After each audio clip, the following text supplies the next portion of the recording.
Good morning, good afternoon, good evening. This is Alan Burgos from the hashtag Walk with Lan channel. Welcome and welcome back to our channel.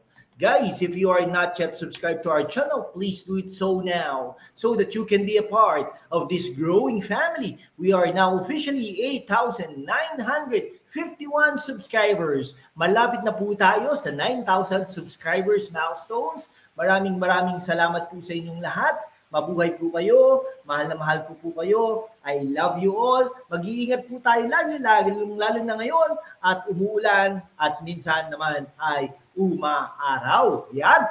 Ang pag-usapan po natin today ay dyan sa Caloocan City pa rin, no? Ay talaga namang tinabagang walang pag-asa ang dating senador Antonio Trillanes laban kay Along Malapitan dahil nga naman po ay recently ay nakapagpatayo ng isang moderno at pinakamalaking police station sa Metro Manila dyan sa Caloocan City, si Mayor Malapitan. Yan, tiniyak ni Caloocan City Mayor Dale Gonzalo Along Malapitan na mas bubuti ang pagsiservisyo sa lungsod ng mga kapulisyan kasunod ng pagpapatayo ng moderno at pinakamalaking police station dyan sa Sangandaan, Caloocan City. Dyan po kasi yata ang pinakamaraming parang foot traffic dyan sa Sangandaan dahil sanga ang daan.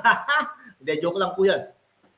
Ayon kay Malapitan, pinondohan ng 300 million pesos ang tanggapan ng Caloocan 1st District Congressman Oscar Oca Malapitan ang pagtatayo ng 4 na palapag na bagong headquarters na inaprobahan naman ni House Speaker Ferdinand Martin Romualdez. Ay mukhang talagang wala nang pag-asa ito. Wala nang pag-asa ito si Martin Romualdez. Si Sonny Trillanes dahil nga naman si Martin Romualdez yata ay parang sinusuportahan ang mga malapitan. No? Yan, nabatid na maliban sa headquarters ng Caloocan Police, bagong Caloocan City Fire Station din ang itatayo at modernong sports complex. Hindi lang pala ito ay ang police station, ay talagang kasama din pala ang fire station dito at ang sports complex para sa mga firemen and policemen and women. Lumilitaw na nasunog noong November 14, 2017 ang Caloocan City Police Headquarters, subalit hindi agad naipagawa dahil sa lupang kinatitirikan na nasunog na gusali ay pag-aari ng Philippine National Railways, PNR, na nasa ilalim ng Department of Transportation. Gayunman, sinabi ni Mayor Along na sa pagtutulungan nila ng kanyang amang si Congressman Oca Malapitan na igawad ang lupa sa Caloocan City ng PNR sa pamamagitan ng deed of donation ang 3 hektaryang lupa sa Samson Road sa pagtatayuan ng bagong hindi pa wala na ipatayo. Bagong Caloocan Police Station, gusali ng Caloocan Fire Station at modernong sports complex. Hindi pa po pala nagpapatayo ito, no? Itatayo pa lang at ipopondohan ito, no, sa pondo ng kanyang ama na si Oca Malapitan na 300 million pesos, no? At syempre sa tulong ng Speaker Martin Romualdez, inaasahan nila na matatapos ng Department of Public Works and Highways, DPWH, mangangasiwa sa konstruksyon ng bagong police station ang pagtatayo nito sa bago sa kalagitnaan ng taong 2026. Ang hirap po dito sa ang hirap po dito sa Pilipinas pag ito ay nagpatayo ng proyekto at talaga nagka-proyekto ay taon po talagang inaabot 2, 3, 4, 5, 6. Tingnan mo diyan yung tingnan mo yung MRT, no? Yung LRT ba yan? Yung papuntang San Jose del Monte.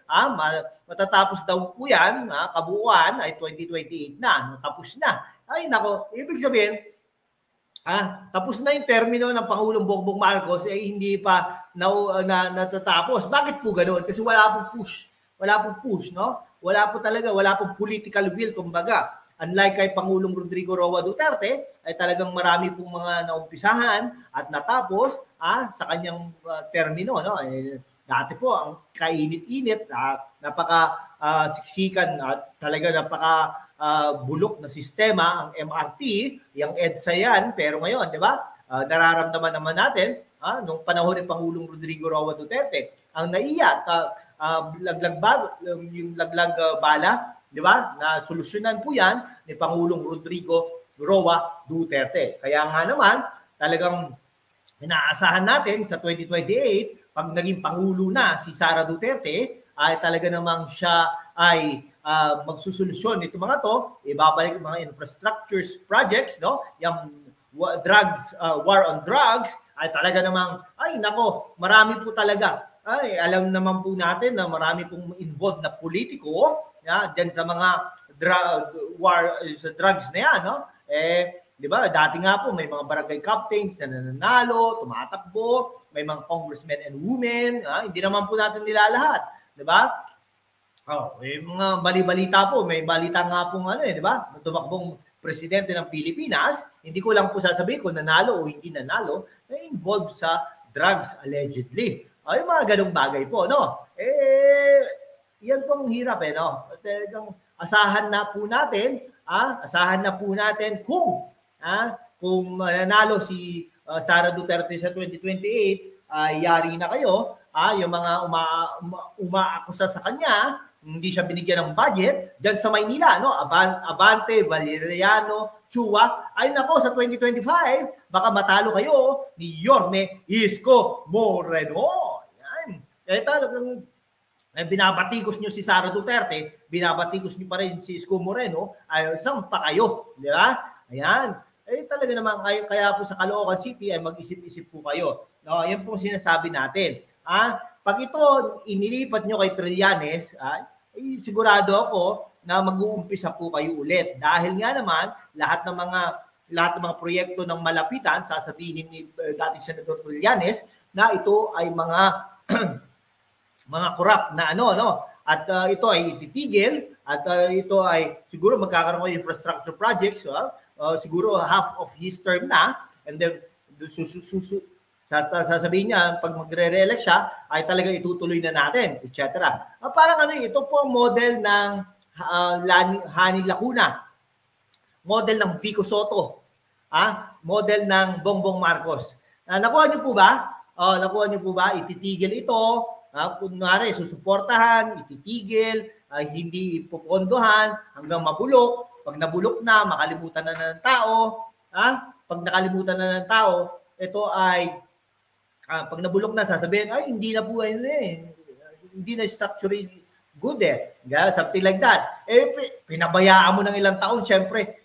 Di ba? Pag ikaw pinabayaan ng ilang taon, no? Saan ka nakuha niyo po ba? Sana po nag-iisip-isip po tayo, no? Bakit sinasabi lang ni #walkwith lang yan? Hindi naman po engineer yan. Hindi naman po architect yan, di ba? Pero may mga architect din mga pulpul.